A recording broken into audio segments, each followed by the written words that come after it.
Assalamualaikum warahmatullahi wabarakatuh, anak-anak kelas 12 SMA Negeri 1 Tanjung Harapan. Semoga kalian semua dalam keadaan yang sehat dan kalian tetap semangat dalam belajar. Insya Allah, apa yang kalian upayakan hari ini akan membuahkan hasil di masa yang akan datang. Baik, pada kesempatan kali ini kita akan belajar tentang kuartil, ya. Kuartil untuk data berkelompok, di mana sebelumnya kita sudah belajar mean atau rata-rata, kemudian median atau nilai tengah, dan terakhir adalah modus, nilai yang paling banyak muncul untuk data berkelompok.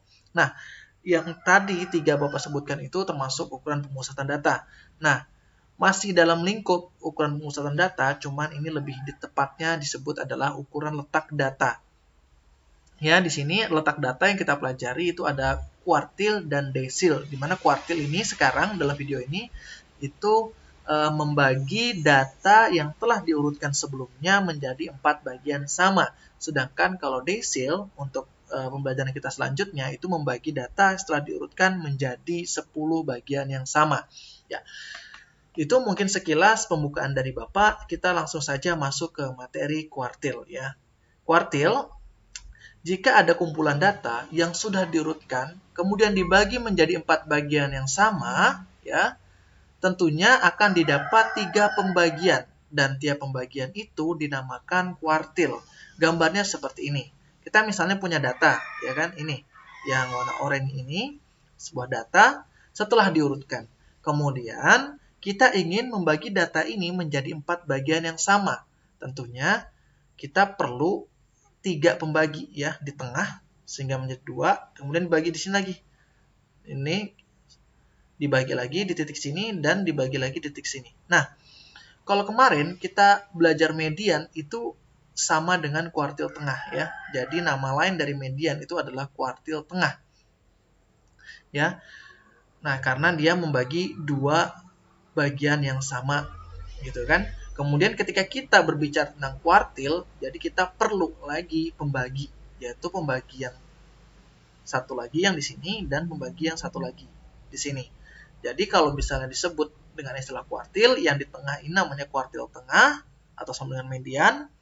Kemudian yang di depan ini kuartil bawah atau Q1, ya.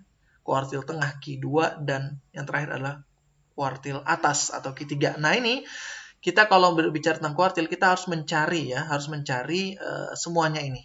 Kuartil 1, kuartil 2, kuartil 3 ini satu kesatuan gitu. Tentunya nanti kalau misalnya di soal ditanya salah satunya ya tidak apa-apa, artinya lebih mudah bagi kalian. Nah, di sini juga ada Bapak tunjukkan persentasenya, ya. Artinya kalau kuartil bawah atau Q1 itu berarti kita memperoleh 25% itu, ya. Kita membagi 25% dari data keseluruhan. Kalau kuartil tengah kita 50%, ya, memperoleh 50% dari data keseluruhan. Kuartil atas atau Q3 itu 75%. Kalau 100% ya data itu sendiri gitu, ya, yang tidak kita bagi tadi. Kemudian rumus, sekarang masuk ke rumus. Kuartil data berkelompok ditentukan dengan rumus seperti ini, ya. Q itu namanya kuartil, I ini adalah datum ke, ya. I bisa 1, 2, 3. Jadi kalau misalnya kita mencari Q1, ya, atau kuartil bawah, berarti ininya diganti 1, I-nya diganti 1. Q1 sama dengan L1 tambah P, I-nya nih, setiap I kita ganti 1. 1/4 berarti kan dikurang F, I, ya, ini, yaitu 1 gitu kan. Kemudian ini FI, juga F1 gitu. Nah, jadi menyesuaikan. Kalau misalnya mencari kuartil 2, berarti I-nya ini kita ganti 2. Nah, berarti ini 2/4. Kemudian kalau mencari Q3, berarti I-nya diganti 3. Dengan keterangan bahwa kalau LI itu hanya tepi bawah kelas kuartil ke. Nah, tepi bawah kelas kuartil ke berapa? Pertanyaannya 1 kah atau 2 atau 3 gitu kan. Panjang kelas interval itu sama. Kemudian frekuensi kumulatif tepat sebelum kuartil, kelas kuartil ke berapa, nanti kan kita cari dulu frekuensi kumulatif, kemudian frekuensi kelas kuartil ke I, FI kecilnya, dan N-nya adalah banyak datanya, datum. Anak-anak, jika kita perhatikan, nah di sini, ya, di sini Bapak cantumkan juga rumus untuk median yang kemarin. Nah, ini sama saja. Nah, cuman Q2 ini ganti median gini ya kan. Nah, jadi di sini N per 2. Kenapa N per 2? Kan membagi 2 sama besar ya. N-nya nanti, nah N per 2 kan misalnya datanya di sini 30 ya. Misalnya kan N-nya 30. Berarti kan N per 2 dengan 15. Sama seperti ini. Kalau misalnya kuartil kedua, berarti kan ini diganti 2. 2 per 4 N gitu kan. 2 per 4 kan 1 per 2 ya kan. 1 per 2 N. Nah ini kan sama aja dengan N per 2. Nah artinya ini cuman beda penulisan saja di sini. Cuman Q2 sama median itu sama cara mencarinya. Gitu. Langsung supaya lebih paham ya kita langsung kerjakan contoh ya. Di sini ada data berat badan 50 orang siswa SMA Merdeka disajikan dengan tabel berikut ini ya. Biasanya tabelnya itu cuma ada berat badan dengan interval-interval seperti ini dan frekuensinya. Nah, sehingga kita perlu menambah ya namanya frekuensi kumulatif. Gimana kemarin mencari frekuensi kumulatif? Ya, menjumlahkan frekuensi pertama dengan frekuensi kedua untuk mendapatkan frekuensi kumulatif yang berikutnya gitu ya. Terus menjumlahkan terus sampai akhirnya selesai ini adalah sama dengan jumlah total keseluruhan frekuensi. Kayak misalnya dapat 10 dari mana? Berarti 4 tambah 6. Kalau 4 tetap 4 karena sebelumnya kan belum ada. Kemudian dapat 19 dari mana? Ya berarti ini semua kita jumlahkan. 4 tambah 6 tambah 9 atau 10 tambah 9 dapatlah 19. 33 berarti kita jumlahkan semuanya nih kumulatif ya. Terakumulasi, kita terjumlahkan semua gitu kan. Dan seterusnya sampai 50. Nah, langkah awal kita tambahkan frekuensi kumulatif seperti ini, kita cari ya nilai frekuensinya, kumulatifnya, letak Q1 atau kuartil bawahnya pada datum, ingat kalau 1 berarti 1 per 4 N. Nah, itu kuncinya.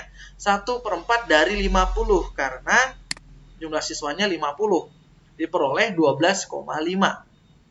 Jadi, letak Q1-nya atau kuartil bawahnya pada interval kelas 41 sampai 45. Dapat dari mana ini? Coba perhatikan. Kita perhatikan frekuensi kumulatif ya. Kuncinya di sini kita perhatikan frekuensi kumulatif. Ini kan 4 frekuensinya, ini kan nilainya 10 ya, kumulatifnya 10. Berarti 12,5 letaknya di mana? Tentunya setelah 10 kan. Nah, berarti ada di sini. Nah, ada di rentang di 19 ini. Nah, berarti di rentang 19 ini kan ini ada nilai 11 sampai nilai 19. Nah, 12,5 itu kan berada di sini. Nah, sehingga kita dapat namanya kelas kuartil pertamanya, yaitu di sini. Nah, intervalnya 41 sampai 45. Sehingga kalau kita mencari tepi bawah kelas kuartil, ya L1-nya tepi bawah kelas kuartil pertama, sehingga ini kan tepi bawahnya 41 dikurang 0,5, sehingga diperoleh 40,5. Nah, kemudian panjang kelasnya, kemarin mencari panjang kelas gimana? Tepi atas dikurang tepi bawah. Kayak misalnya kita ambil nih 45, kan ini kan batas atas. Jadi kalau tepi atasnya berarti 45 tambah 0,5, 45,5. Kemudian tepi bawahnya 41 dikurang 0,5 berarti 40,5. Tinggal kurangkan 45,5 dikurang 40,5, kita tulis di sini ya. Sehingga diperoleh berapa? 0,5 ya. Kita dapat panjang kelasnya itu adalah 5. Sedangkan frekuensi kumulatifnya ya. Frekuensi kumulatif ini kan ada F besar ini apa tadi namanya? Frekuensi kumulatif tepat sebelum kelas kuartil ke-1 ya. Ini kan frekuensi kumulatif kelas ke-1 Q1-nya. Berarti F besarnya frekuensi sebelum ya yang kelas ke-1 ini. Berarti naik ke atas sebelumnya, yaitu 10. Nah, F besarnya 10. Nah, sedangkan F1-nya itu adalah F-nya ini adalah frekuensinya ya. Jangan sampai kalian terbalik. Misalnya ini F-nya dikiranya 19 ya. Banyak yang salah di situ.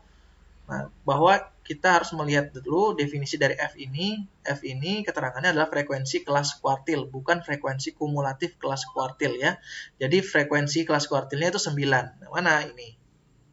Nah, ini ya, 9. Kemudian sehingga diperoleh kuartil bawah atau Q1-nya adalah Kita masukkan rumusnya tadi, Q1 sama dengan L1 tambah P dalam kurung 1/4 N dikurang F dibagi F kecil. Sama dengan L1 tepi bawah kelas kuartil 1, 40,5 ditambah panjang kelas. Itu 5, kemudian dikalikan 1/4 kali 50 tadi dikurang 10. Itu adalah frekuensi kumulatif kelas kuartil pertama dibagi 9. 9 ini adalah frekuensi kelas kuartil pertama. 40,5 tambah 5, ini tadi kita dapatnya 12,5 dikurang 10 dibagi 9, sehingga jadi seperti ini, 40,5 tambah 12,5 dibagi 9, diperolehlah 40,5 tambah 1,39 sama dengan 41,89. Jadi, nilai kuartil bawahnya adalah dari berat badan siswa SMA Merdeka adalah 41,89. Ya. Ini namanya kuartil satunya. Untuk kuartil keduanya, Bapak tidak bahas di sini karena itu udah pernah kita bahas. Median ya, caranya sama kayak median. Sekarang Bapak langsung membahas saja yang kuartil ketiganya. Nah, kuartil ketiga itu karena tadi rumusnya menyesuaikan I, berarti I3 ya. Berarti di sini I-nya diganti 3. Pertama kita harus mencari ini dulu ya. Letaknya Q3 itu di mana ya. Jadi 3/4 ya kan. 3/4 N. 3/4 kali jumlahnya tadi 50. Jadi 37,5.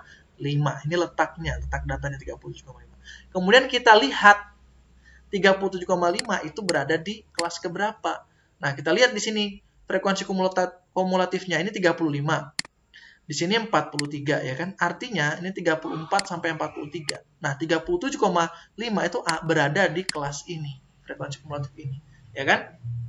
Nah, sehingga kita dapatlah kelas kuartil ketiganya. Berarti L3-nya kita tepi bawahnya berarti 50,5. Panjang kelasnya sama 5. Frekuensi tepat sebelum frekuensi kumulatif kelas ketiganya berarti ambil yang 33 ya kan? Frekuensi kumulatif sebelumnya ya kan? 33 dan frekuensi untuk kelas kuartil ketiga tadi yaitu 10, F kecilnya, ya kan, 10.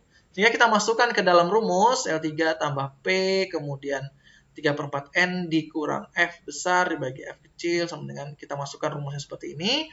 Sehingga diperolehlah nilai kuartil kelas ketiga dari berat badan siswa SMA Merdeka adalah 52,75, ya. Nah, mudah-mudahan kalian bisa memahami ini. Yang perlu kalian pahami adalah ini, mencari ini dulu, ya. Letaknya di mana dulu, kemudian frekuensi kumulatif harus benar ya, di mana 37,5 itu berada di kelas keberapa dilihat dari frekuensi kumulatif. Kemudian jangan sampai terbalik antara F besar dan F kecil ya. Perhatikan keterangan F besar itu apa dan F kecil itu apa gitu ya, supaya tidak salah. Nah, mudah-mudahan kalian bisa memahaminya. Bila ada yang kurang jelas nanti bisa ditanyakan ke Bapak. Kurang lebihnya Bapak mohon maaf. Wassalamualaikum warahmatullahi wabarakatuh.